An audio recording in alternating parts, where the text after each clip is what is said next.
From the New Arts and Media Studios in Milwaukee, I'm Charles Purcell. This is The Log. We have to talk about the very big, very bad bill. It's basically attempting to put Project 2025, along with all of the Orange Menace's executive orders, into law. Because, of course, Project 2025 isn't law. It's a playbook. It's a plan, but they have to enact these agenda items into law. And the executive orders, as we say in almost every episode, they don't carry any weight of law. The president can't make laws. We keep trying to hammer home this point. Anyway, so yeah, the executive orders, the Project 2025 plan, that's what this bill is all about. And so we really need to talk about it. I guess there's some good news. Democracy's not quite dead yet. Reminiscent of the great scene from Holy Grail. I'm not dead yet. Democracy's not quite dead yet because we still have a chance to get to the Senate and make some changes that need to be made in the bill. Of course, they don't have to go back to the House. They have to marry the two bills into one and get it to the president's signature. So there's still a long process. And there's such a long way to go. And there's so much in the bill. We're hearing the last couple days headlines that there are some Republicans who are regretting their vote because there were some things in the bill they didn't realize. They didn't read it. So it's a very dynamic situation, I guess is what I'm saying. And so all is not lost. So let's today try to understand a few things that are in the bill, why and how it is just an extension of the Project 2025 fascist takeover of the nation, and how we can still take it down. So there you go. Of course, there are some events and boycotts we want to bring to your attention. We'll do that. But first, I'll try to do this quickly. I have to talk about these two recent incidents. The flamethrower, the anti-Semitic flamethrower. Terrible, horrible story. And from a week or two ago, the shooter who shot and killed two young staffers of the Israeli embassy, I guess, in D.C.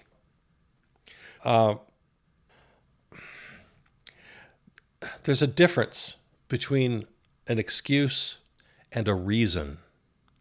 We need to understand the reasons that the terrorists had for their actions, not to excuse the actions, but to understand why they did it so we can move forward to see that it never happens again. So this flamethrower attack in Colorado. Free Palestine is what the guy is yelling. Same as the shooter in D.C., Free Palestine. Well, I yell Free Palestine. I mean, from my point of view, I don't need friends like this. I don't need people like this on my side. Yeah, I believe Palestinians have been mistreated for 70 years. They've lived under an apartheid. They've been abused and harassed. And the current situation, the last year and a half, coming on 2 years, an outright genocide, ethnic cleansing. So I certainly I should condemn these acts, and I do. And at the same time, I can see pretty clearly why these things happened. These heinous acts are almost a natural consequence of what's been going on for the last couple of years, let alone the last 70 years. It's actually kind of a miracle that there's not 1,000 times more violence than we see. The October 7th attack itself, there again, if you make any attempt to understand the cause and effect, the geopolitics of the whole thing, the history of the whole thing, it's just a clear fact that the October 7th attack was a direct consequence of the relationship between the State of Israel and the Palestinians. A direct consequence of the decades of abuse. Justified? No. Surprising? Also no. It's just cold, honest logic. It's a basic formula. It's actions and consequences. And any serious person, whether you're just a concerned citizen or you're an historian or if you're a journalist, and especially if you're an office holder, if you're in some position of power on either side, if you're in some position to do something about this, then I would think you would want to understand. It's directly analogous, well, it's more than an analogy, it's the exact same argument when inner cities erupt in riots after some explosive incident, like a killing of a black kid by police. It's like an act of God. It's just going to happen. It's just every bit as natural as colliding weather fronts causing thunder and lightning. One thing is going to lead to another. Horrible social conditions, especially when they expose relationships of power and abuse, will result in forces colliding, just like the cold front and the warm front that collide and cause rain and thunder and lightning. Do we shake our fists at the sky? Do we blame the thunder? Do we curse the lightning? No. It's just the inevitable natural consequence of events. And the more we understand these events, the better chance we have of solving the underlying problems. Political violence, even the most unjustified, heinous political violence, like the flamethrower in Colorado and the shooter in D.C., even they are consequences of events that we need to understand. I'm not excusing. I am saying we're way overdue. It's high time we understand what's happening. And again, with friends like these, who needs enemies? Because obviously, they don't help their cause. They only make things much, much, much, much worse. And one of the ways they make things worse is then they force people into their corners. And so the pro-Israel side now use these heinous attacks to justify the continued policies of ethnic cleansing and genocide. So everybody, of course, there's never a question that we condemn these acts for what they are. I'm just asking that while we do that, we're honest not only about what the current conditions are and what they've been historically, but we need to be cold and calculatingly honest about the consequences of our actions. All right. I don't know if that helped or not. I don't know. All right, let's take a quick look at boycotts and events coming up.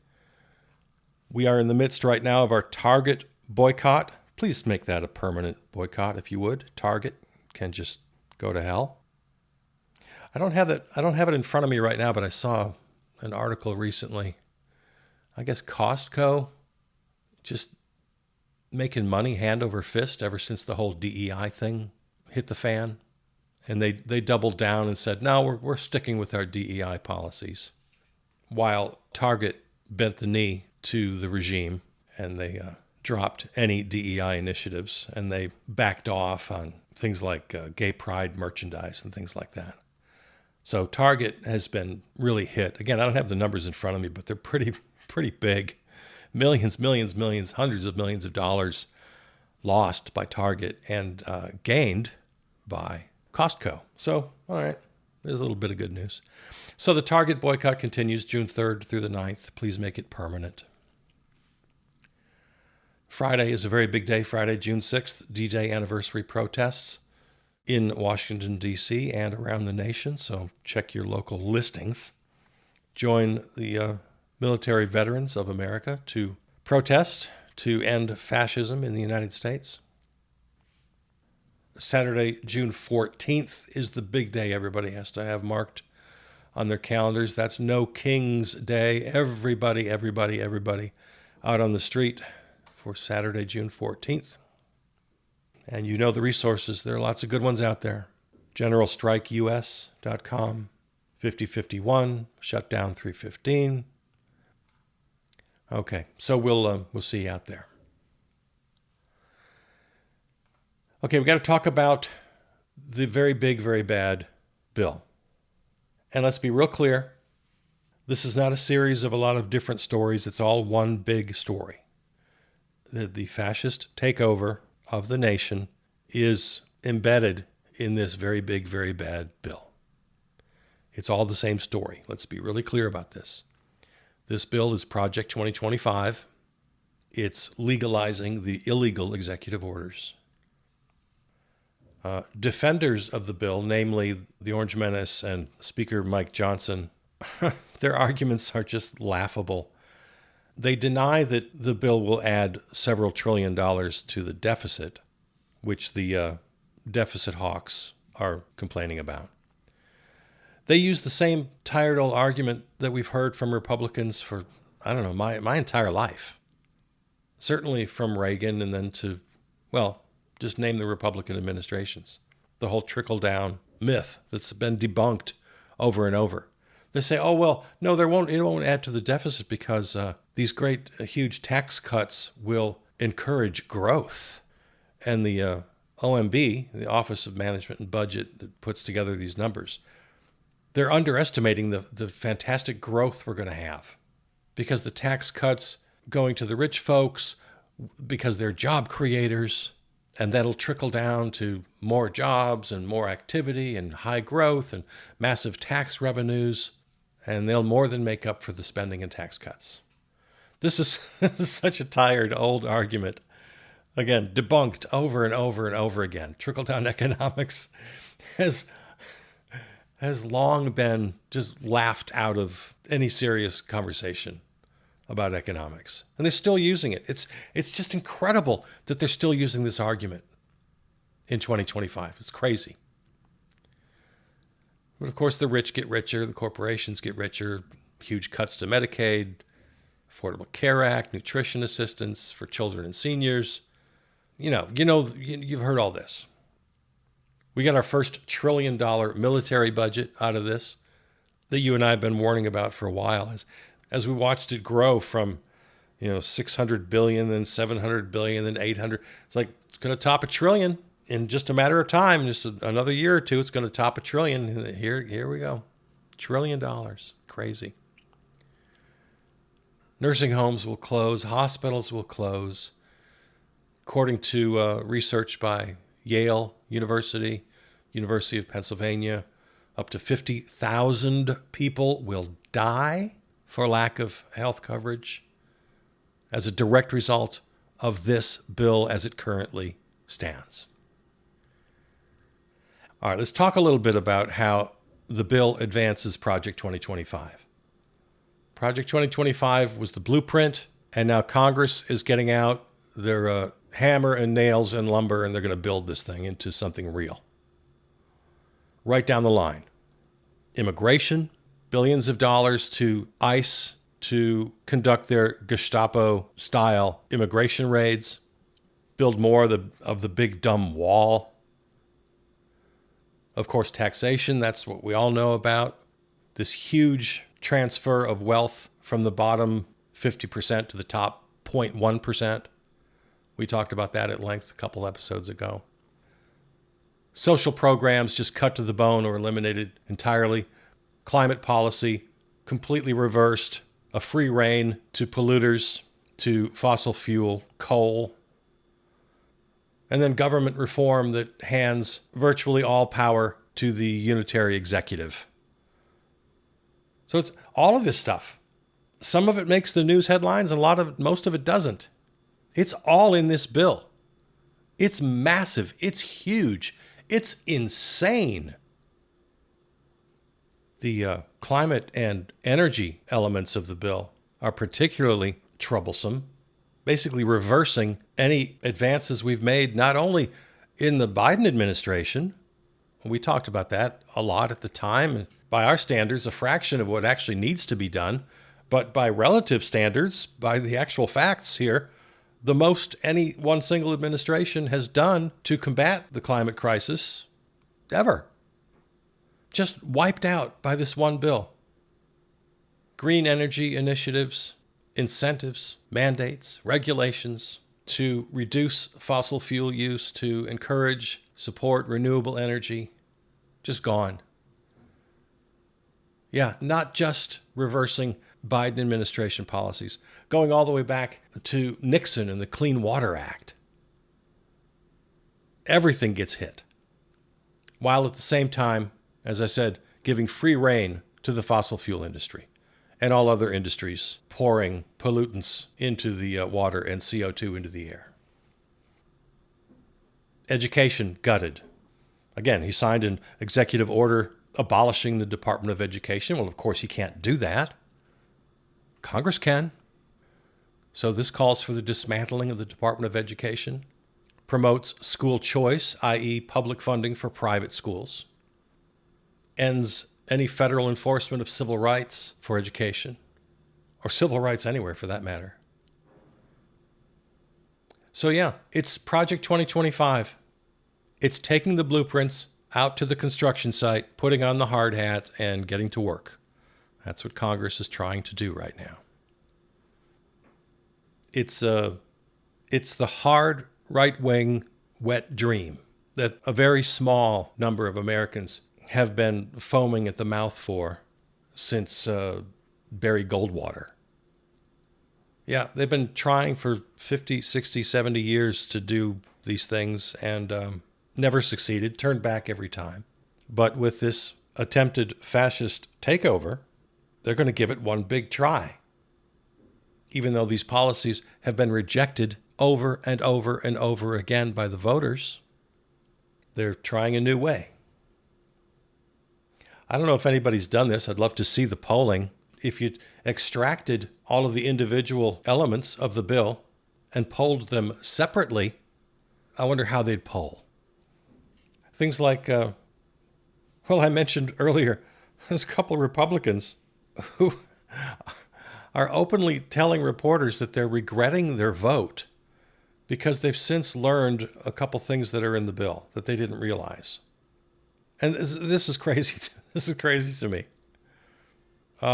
Here's one. For example, Marjorie Taylor Greene said that she was not aware the bill would block states from regulating artificial intelligence for a decade, which it does. Yeah, this bill prohibits states from regulating artificial intelligence in any way for 10 years. That's insane. Now, Marjorie Taylor Greene, who is equally insane, opposes that. Why? Because it's a bad idea? No, because it infringes on states' rights. Because she's an old-fashioned Confederate, and for her, everything is around states' rights. So she's right to oppose this. She's wrong for her reason, but anyway, we don't need to get into that. But the very fact she didn't know that was in the bill. I knew it was in the bill. You're a member of Congress. You had to vote for this bill. How come I knew that was a provision in the bill and you didn't? I'm confused. I knew that. How come you didn't know that? Another one. Representative Mike Flood of Nebraska said he was unaware the bill would limit judges' authority to hold people in contempt for violating court orders, and said he would have opposed it if he had known. Mike Flood of Nebraska, how did you not know that? These are members of Congress. In fact, he still didn't get it right. The real problem with that provision is that courts cannot charge the president or his staff with contempt for defying court orders. So, Mike Flood of Nebraska, you still don't get it. It's even worse than you think. The courts are not allowed to charge the president with contempt, meaning he can do whatever he wants, quite literally. And if the courts tell him he can't, he just does it anyway. If he refuses to follow their order, which he's already doing as we speak, we're a couple months into, I think it's at least a couple of months since they ordered the return of Kilmar Abrego Garcia. The administration is just flatly refusing. There are a couple of different cases, both of them related to the immigration problem, and the rendition of folks without due process. There are 2 or 3 different cases where the administration is clearly in contempt. So this is not theoretical, it's happening as we speak. But this sweeping decree here in just a few words allows the president to do literally whatever he wants. Courts can't do anything about it. This is a basic tenet of law that was established in the Magna Carta of 1215, that even kings are not above the law. Yeah. Since 1215. What is that? That's 810 years? Am I doing my math right? Yeah, for 810 years, we've lived under a general understanding that even the head of state is not above the law. Well, that's over. I guess 810 years, that's a pretty good run. Yeah. That's in this bill. That is in this bill. And it's really central to the problem in front of us. In addition to just all the really bad policy, especially when it comes to taxes and regulation and all the things we've talked about. Really at the heart of this big, very bad bill that advances Project 2025 is the concentration of power in the executive, the unitary executive theory. There are several provisions in the bill that align directly with Project 2025 to shift power away from Congress, away from the courts, away from the public, and concentrate power in the hands of the president. It puts into law. This is not pundits talking on TV. This is not podcasters suggesting a lot of wild right-wing theory. No. These are the guys with the blueprints and the hard hats and the hammers and the nails, and they're building this thing right now in Congress as we speak. The bill prohibits funding to enforce contempt of court rulings. That's what we were just talking about. So the judiciary's ability to check presidential power, just gone. It curtails congressional oversight. First of all, the way they're doing it, they're using the so-called budget reconciliation process, which I neither have the expertise or the time to explain that. But basically what it means is you don't need that 60-vote filibuster-proof threshold. You just need a simple majority, 51 votes in Congress. Now, budget reconciliation votes are supposed to be just that. The word budget is right in there. Every provision has to have a direct impact on the budget in order for this to be legal. So that's one way we can find our way into this bill to get rid of some of the worst aspects, because they're trying to throw everything, including the kitchen sink. But many of the provisions do not meet that standard. They don't directly impact the budget. So there's a way we can get in and reduce some of the damage. So we've already seen the voluntary surrender of congressional power from the Republicans. This bill will put that surrender into law. There's just nothing Congress can do anymore to check the president, nothing the courts can do. The states, as I think we mentioned a couple of minutes ago, state authority taken away, which is the one we talked about. The artificial intelligence regulations. Well, it also limits states on what they can do with Medicaid, with SNAP. There are a lot of federal programs that are administered by the states. So this bill either reduces or eliminates the programs themselves or limits how and when states administer those programs. So, yeah, that's why I keep saying it's all one story. You don't need to be overwhelmed by the sheer mass of everything. It all comes down to one story. It's a fascist takeover of the nation, power concentrated in the executive. It's mapped out in Project 2025. It's all being codified and quote unquote legalized in this very big, very bad bill. There is some hope. Democracy's not quite all the way dead yet. Some Republicans are feeling pressure as they learn about some of these provisions in the bill they didn't read before they voted on it. Still has to go through the Senate, and then the House has to agree to the changes, so there's still a long process. There's still time. I urge you to call your legislator. 202-224-3121. Ask to speak with your representative in Congress, with your senator. If they're not available, ask to speak to one of their staff. If you have to leave a message, okay, leave a message. But it's much more impactful if you talk to a person. Tell them what you oppose. Tell them not to pass this very big, very bad bill. Again, the Congressional Switchboard, 202-224-3121. It does all of the bad things that are getting the headlines. It's the biggest transfer of wealth in history from the bottom half of American income earners to the top 1%, or even 0.1%. It increases the deficit by trillions. It kicks 10 million people off of their insurance. It's estimated that up to 50,000 Americans will die.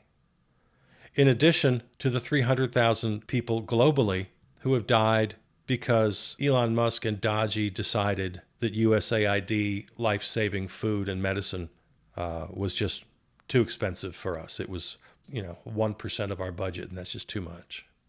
So more hundreds of thousands of people will continue to die for lack of life-saving food and medicine because the gutting of USAID is no longer just a dodgy plot. It's no longer just a meaningless executive order. No, now it's codified into law, written by Congress, signed by the president.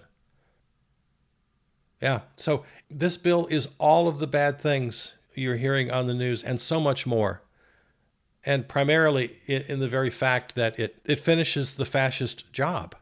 It takes the fascist dream, decimating civil rights, human rights, any and all health safety regulations, guts scientific research, guts any reasonable social safety net. This is an extreme, radical, right-wing fever dream that's being made real. And it puts into law, it makes real the fascist project of putting all practical power into the executive, leaving Congress and the courts impotent. This very big, very bad bill has to go down. And we can still do it. We can still do it. We can kill this thing. Kill the bill. All right. Thanks for listening. This episode and all episodes can be heard on your favorite podcast platform or go to the website, charlespurcell.com. Thanks to our flagship terrestrial station, River West Radio, riverwestradio.com. Follow me on Blue Sky and Substack. Write to me, charlespurcell@gmail.com. Thanks to Peter Donalds, who wrote and performed the theme song. All right. I love you. See you out there.